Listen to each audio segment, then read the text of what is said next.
¿Será verdad que Dios aborrece el pecado, pero ama al pecador? Tenemos una tendencia a pensar que el aborrecimiento es absolutamente impropio de Dios. Pero creo que podría sorprenderle saber que Dios o la Biblia hablan tanto sobre el aborrecimiento de Dios hacia nosotros, así como de su amor por nosotros.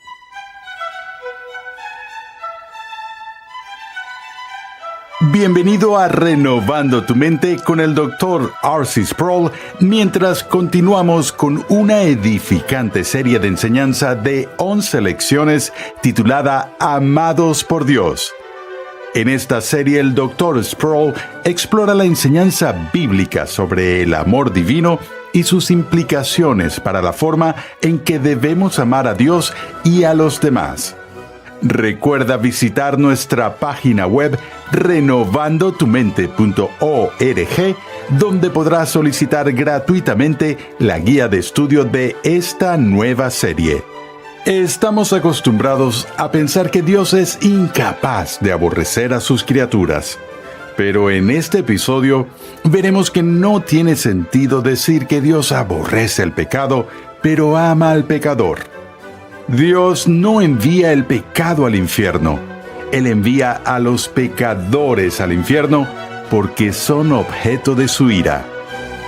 Pasemos una vez más al salón de clases a escuchar al Dr. R.C. Sproul mientras aborda las limitaciones del amor de Dios y la realidad de su ira justa. Continuamos con nuestro estudio sobre el amor de Dios y en nuestra última sesión vimos el amor soberano de Dios en su elección de personas para salvación. Cada vez que luchamos con esa pregunta de la elección de aquellos que son redimidos y aquellos que son pasados por alto, nos preguntamos sobre los límites del amor de Dios y de hecho, cuando examinamos Romanos capítulo 9, escuchamos referencias al aborrecimiento de Dios, no al aborrecimiento del hombre contra Dios, sino de Dios aborreciendo a las personas. Eso realmente nos inquieta porque estamos acostumbrados a pensar que Dios es incapaz de tener sentimientos de odio hacia sus criaturas. Echemos un vistazo a este tan difícil texto que encontramos en Romanos 9, donde nos topamos con esta idea del aborrecimiento de Dios. Empezamos en el capítulo 9, en el versículo 6, cuando Pablo dice: pero no es que la palabra de Dios haya fallado, porque no todos los descendientes de Israel son Israel, ni son todos hijos por ser descendientes de Abraham, sino que por Isaac será llamada tu descendencia. Esto es, no son los hijos de la carne los que son hijos de Dios, sino que los hijos de la promesa son considerados como descendientes, porque la palabra de promesa es esta: por este tiempo volveré y Sara tendrá un hijo. Aquí es donde entramos en la doctrina de la elección. Y no solo esto, dice Pablo, sino que también Rebeca concibió mellizos de uno, nuestro padre Isaac, porque cuando aún los mellizos no habían nacido y no habían hecho nada, ni bueno ni malo, para que el propósito de Dios conforme a su elección permaneciera, no por las obras, sino por aquel que llama, se le dijo a Rebeca: el mayor servirá al menor. Tal como está escrito: a Jacob amé, pero a Esaú aborrecí. Fue allí que Pablo planteó la pregunta, anticipando las reacciones de sus lectores. ¿Qué diremos entonces? ¿Que hay injusticia en Dios? De ningún modo, porque él dice a Moisés: tendré misericordia del que yo tenga misericordia. Aquí está la soberanía de la gracia de Dios. Tendré compasión del que yo tenga compasión. Así que no depende del que quiere, ni del que corre, sino de Dios que tiene misericordia. Luego en el versículo 18, así que Dios tiene misericordia del que quiere y al que quiere endurece. Ahora aquí, al tratar con esta doctrina, tenemos la declaración más difícil de todas: a Jacob amé, pero a Esaú aborrecí. Cuando Pablo usa ese lenguaje, lo precede con las palabras como está escrito.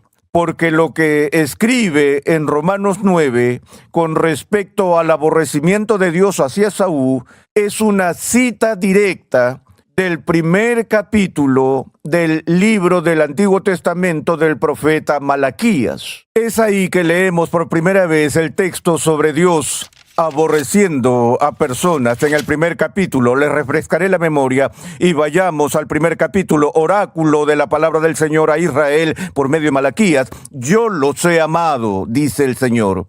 Pero ustedes dicen, ¿en qué nos has amado? ¿No era Esaú hermano de Jacob?, declara el Señor. Sin embargo, yo amé a Jacob y aborrecí a Esaú. ¿Cómo debemos entender esto? Hay muchas maneras de abordar este texto difícil y diferentes comentaristas lo han abordado de diferentes maneras. El método estándar para interpretar este texto difícil es ver estas palabras primero a través de Malaquías y luego según son repetidas por el apóstol Pablo en Romanos, tan solo como una manera de hablar. Una forma de expresión hebrea, un hebraísmo, una especie de expresión idiomática que no debe tomarse en un sentido literal directo, sino que simplemente expresa la idea de cierto tipo de preferencia. Y hay un trasfondo bíblico y un precedente para interpretar palabras de este tipo en esta forma de hablar como una forma de preferencia, que si lo tradujéramos de esa forma diríamos que Dios solo está declarando que ha preferido a Jacob sobre Esaú, o que su amor por Jacob es mayor que su amor por Esaú. Él los ama a ambos, pero ama a uno más que al otro. Y para expresar la preferencia y la mayor intensidad de amor que tiene por Jacob sobre Esaú, a modo de contraste, el mayor amor que Dios tiene por Jacob hace que el amor que tiene por Esaú parezca como aborrecimiento si se comparan. De nuevo, tenemos una base histórica y un fundamento para esto en el Antiguo Testamento. Echemos un vistazo al pasaje tal como lo encontramos en el libro de Génesis. En el libro de Génesis, en el capítulo 29, tenemos el relato de la relación de Jacob con sus dos esposas, Raquel y Lea. Recuerden cómo había sido engañado por su suegro Labán cuando firmó un acuerdo por el cual serviría a Labán durante 7 años y que el fruto de esa servidumbre sería que Labán le daría a su hija Raquel en matrimonio. Después de que él trabajó esos 7 años, entre tanto, la hija mayor no se había casado, por lo que Labán se queja del acuerdo y le impone a Jacob a su hija Lea y le dijo, si quieres a Raquel, vas a tener que casarte primero con Lea y trabajar otros 7 años para conseguir a Raquel. Bueno, él está tan comprometido con Raquel que va y lo acepta para ganar su mano en matrimonio. Entonces veamos ahora a esta familia que se formó de esa manera. Leemos en el versículo 31 del capítulo 29 de Génesis. Vio el Señor que Lea era aborrecida. Noten que la descripción aquí de la relación que Jacob tiene hacia Lea, su primera esposa, es que Lea no es amada y le concedió hijos, pero Raquel era estéril. Y concibió Lea y dio a luz un hijo y le puso por nombre Rubén, pues dijo, por cuanto el Señor ha visto mi aflicción, sin duda ahora mi marido me amará. Concibió de nuevo y dio a luz un hijo y dijo, por cuanto el Señor ha oído que soy aborrecida, me ha dado también este hijo, así que le puso por nombre Simeón. Concibió otra vez y dio a luz un hijo y dijo, ahora, esta vez mi marido se apegará a mí porque le he dado 3 hijos. Con cada uno de estos embarazos, la esperanza de Lea es que ahora Jacob la amará, porque aparentemente, al menos en su percepción y de acuerdo con lo que dice la Escritura, la percepción de Dios, ella no fue amada. Pero si retrocedemos solo un versículo antes, vayamos al versículo 28. Así lo hizo Jacob y cumplió la semana de ella, y él le dio a su hija Raquel por mujer. Y Labán dio su sierva Bilha a su hija Raquel como sierva. Jacob se llegó también a Raquel, y aquí está la declaración, y amó más a Raquel que a Lea. Noten que no dice a Raquel amó, pero no amó a Lea, o a Raquel ha amado, pero a Lea ha aborrecido. Todo lo que dice allí en los versículos 28-29 es que Jacob amaba a Raquel más de lo que amaba a Lea, que había una preferencia, una mayor dimensión del amor que sentía hacia una esposa sobre la otra, pero en comparación, Lea se sentía como no amada en lo absoluto. Cuando ella dijo, ahora que le he dado a luz estos hijos, tal vez me ame, lo que realmente dice es, tal vez me amará tanto como ama a mi hermana Raquel. Así que aquí vemos la idea hebrea, donde hay un grado de amor, donde uno es más alto que el otro, que por contraste, lo que es menos amado se considera que no es amado, o la antítesis del amor, que es aborrecimiento. Si no está claro en ese texto, vayamos al Nuevo Testamento para ver quizás el ejemplo más famoso de este tipo de lenguaje que encontramos en el Nuevo Testamento. Lo encontramos en el Evangelio de Lucas, en el capítulo 14, en un discurso de Jesús. En el versículo 25 del capítulo 14 de Lucas leemos esta declaración. Grandes multitudes acompañaban a Jesús, y él, volviéndose, les dijo, si alguien viene a mí y no aborrece a su padre y madre, a su mujer e hijos, a sus hermanos y hermanas, y aún hasta su propia vida, no puede ser mi discípulo. El que no carga su cruz y me sigue no puede ser mi discípulo, porque ¿quién de ustedes, deseando edificar una torre, no se sienta primero y calcula el costo? Continúa y utiliza más ilustraciones sobre cómo una persona sabia, antes de comprometerse, tiene que considerar las consecuencias, tiene que considerar el costo. Estas personas que quieren subirse al tren con Jesús y seguirlo a él y sentarse allí y recibir todas las bendiciones que está dando mientras sana a los enfermos, los ciegos y los sordos y demás, les dice, esperen un minuto. Si quieren ser mis discípulos, hay una etiqueta de precio adjunta. Hay un costo alto para eso. Deténganse y consideren ese costo antes de seguirme, porque si no están preparados para aborrecer a su madre y a su padre, para aborrecer a sus hijos, para aborrecer su propia vida, no pueden ser mis discípulos. Así que Jesús presenta a sus contemporáneos un requisito previo para el discipulado: aborrecer a la familia.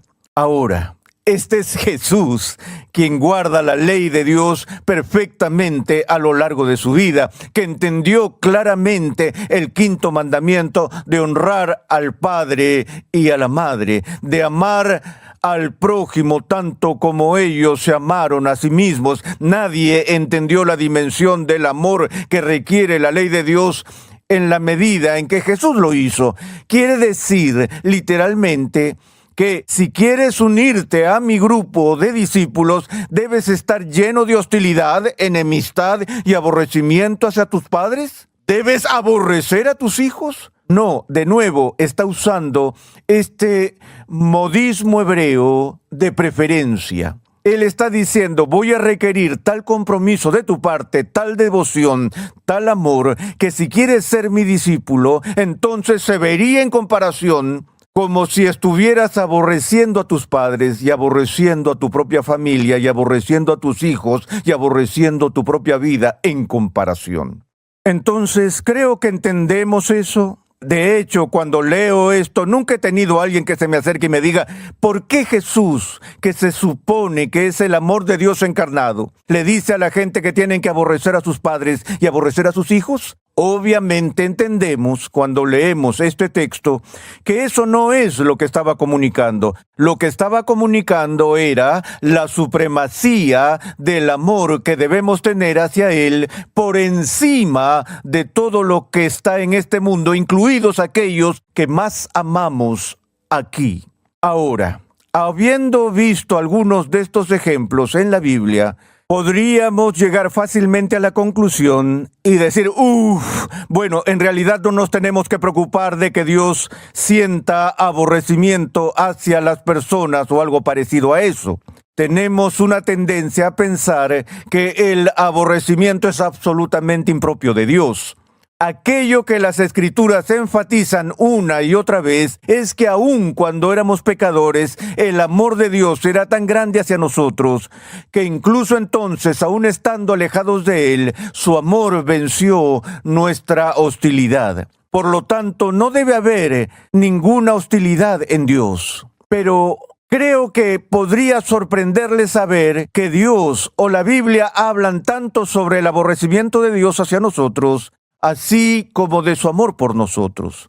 No creo que responda la pregunta completamente tan solo ver estas expresiones como hebraísmos o modismos de preferencia, porque hay una dimensión en la actitud de Dios hacia el pecador que refleja una especie de disgusto total y un carácter repugnante que Dios tiene hacia su raza rebelde de seres humanos. Cuando se enoja con Israel, dice a través de la voz de los profetas, desprecio sus fiestas, aborrezco sus asambleas solemnes, me enferman, los sacrificios que ofrecen en su hipocresía se han vuelto un olor repugnante para mí. Es un lenguaje fuerte que indica una furia de Dios hacia la hipocresía entre su propio pueblo. Pero volvamos por un momento, si me permiten, de nuevo al Antiguo Testamento, a los Salmos, donde vemos el quinto Salmo, empezando en el primer versículo, Salmo 5, donde vemos un llamado a la atención que empieza con estas palabras. Escucha mis palabras, oh Señor, considera mi lamento. Aquí el salmista está orando a Dios. Atiende a la voz de mi clamor, Rey mío y Dios mío, porque es a ti a quien oro. Oh Señor, de mañana oirás mi voz. De mañana presentaré mi oración a ti y con ansias esperaré. Ahora escuchen cómo el salmista, bajo la inspiración del Espíritu Santo, describe el carácter de Dios. Porque tú no eres un Dios que se complace en la maldad.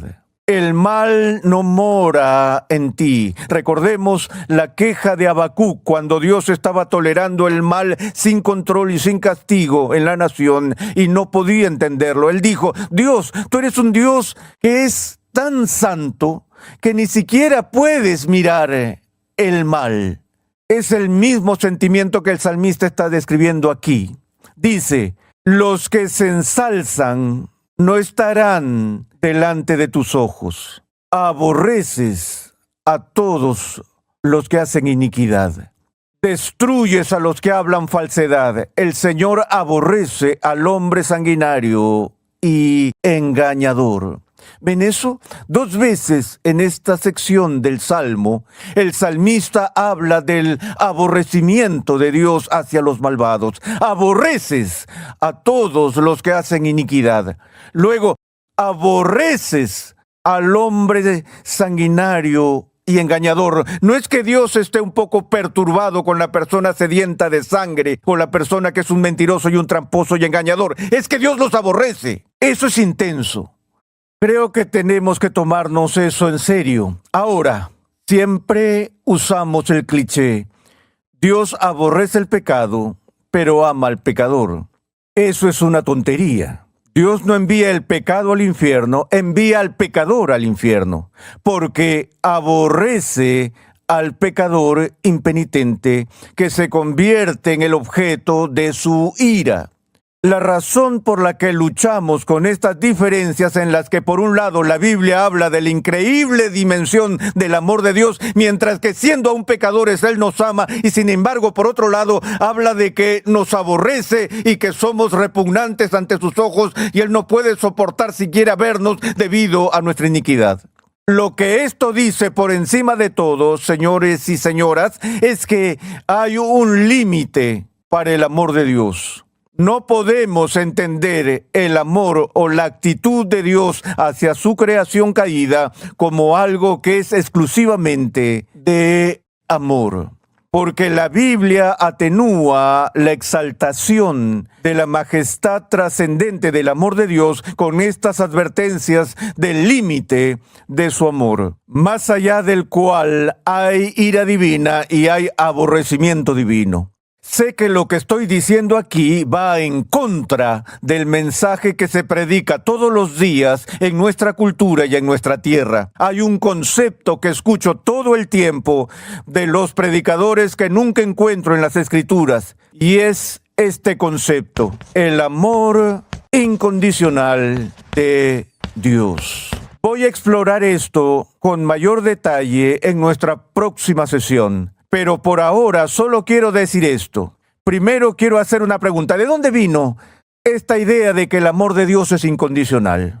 ¿Qué comunica este concepto? Supongamos que estoy predicando a los no creyentes y les digo a esas personas: Dios te ama incondicionalmente.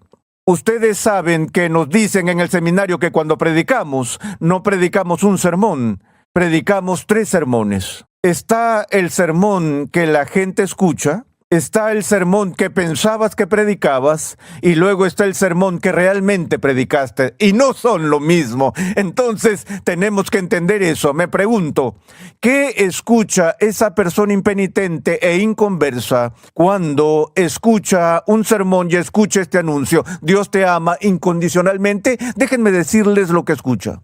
Él oye esto: Dios me ama tal como soy. No tengo que arrepentirme de mis pecados, no necesito un Salvador, no tengo que preocuparme de ir al infierno, porque un Dios que ama a todos incondicionalmente nunca enviará a nadie al infierno. Así que puedo seguir viviendo una vida infernal tal como soy y nunca más preocuparme por ofender a Dios, porque Él no puede ser ofendido. Así de incondicional es su amor. No puedo pensar en un mensaje más peligroso para comunicar a la gente que estar allí y anunciar el amor incondicional de Dios. El motivo para ello, obviamente, es que el predicador que ha experimentado la gracia de Dios, su amor redentor, está tan abrumado por esa redención de Dios que quiere expresarlo en los términos más enérgicos. Por eso dice: el amor de Dios es tan maravilloso, poderoso, trascendente, que podríamos decir que es incondicional. No lo hagas, porque das el mensaje equivocado.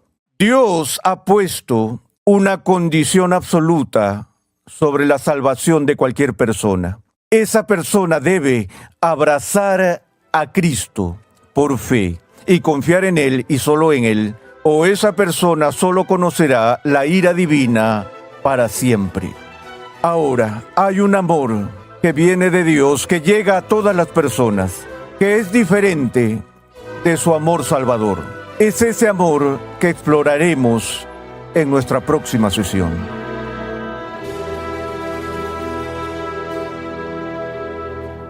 Estás en sintonía de Renovando tu Mente con el Dr. R.C. Sproul. En este episodio hemos visto que el concepto del amor incondicional de Dios no es un concepto bíblico. Dios ha puesto condiciones absolutas sobre la salvación de cualquier persona: abrazar a Cristo por fe y confiar en Él y solo en Él.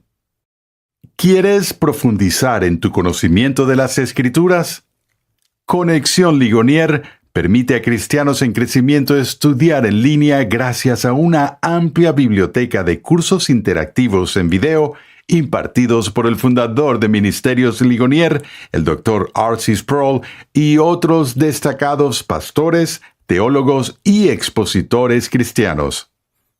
Cada curso contiene herramientas de estudio para ayudarte a aplicar lo que estás aprendiendo, incluyendo pruebas opcionales, preguntas de discusión, así como también